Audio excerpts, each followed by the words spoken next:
அனைவருக்கும் வணக்கம். ஓய்ந்து கொண்டிருக்கிறதா இந்த அண்ணாமலை யூனிவர்சிட்டியில் நடந்த சம்பவம்? இப்படி பல சம்பவங்கள் தமிழகத்தில் நடந்து கொண்டு தான் இருக்கும், நடந்துவிட்டது, நடக்கிறது, நடக்கப் போகும். இவைகளெல்லாம் திருத்தப்பட வேண்டும் என்றால் இன்றைக்கு அண்ணாமலை அவர்கள் சவுக்கடி அடித்துக் கொள்கிறார்களே, அது மட்டும் திருத்தவிட முடியாது. மத்திய அரசு இதை முடிவு செய்யப்பட வேண்டும். அந்த மத்திய அரசின் கட்டுப்பாட்டில் இருக்கக்கூடியவர் அண்ணாமலை அவர்கள்.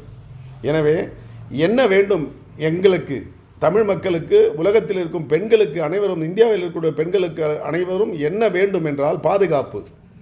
அந்த பாதுகாப்பு என்பது ஆயுதத்தை கையில் எடுத்தால் மட்டும் போதாது, அது பாதுகாப்பு அல்ல. சட்ட திருத்தங்கள், சட்டங்கள் கடுமையாக்கப்பட வேண்டும். இப்படிப்பட்ட கயவர்கள், ஞானசேகரனை போட்டு கயவர்கள் எத்தனையோ பேர். வேலூரிலே ஒரு மருத்துவ கல்லூரி மாணவி பாலியல் பலாத்காரம் செய்யப்பட்டார், மறந்துவிட்டது.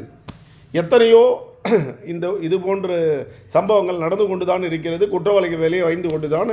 அதை விட ஒரு கேவலமான விஷயம், என்னுடைய யூடியூபை சர்ச் செய்து பாருங்கள். எத்தனையோ முறை பதிவிட்டிருக்கிறேன், சட்ட திருத்தம் வேண்டும், சட்ட திருத்தம் வேண்டும், சட்ட வேண்டும் என்று. ஆனால் இதற்கு யாரும் செவி சாய்ப்பதில்லை. தமிழக மக்கள் மட்டுமல்ல, இந்திய மக்கள் அனைவருமே போராடப்பட வேண்டும், போராடிதான் பெற வேண்டும்.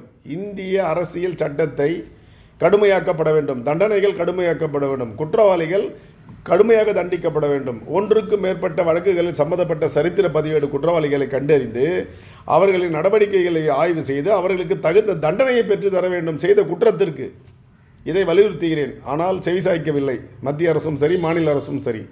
முதல்வரோ அல்லது ஒரு தனிப்பட்ட நீதிபதியோ அல்லது வேறு யாருமே இதை முடிவெடுக்க முடியாது. சட்டம் தன் கடமையை செய்ய வேண்டும்.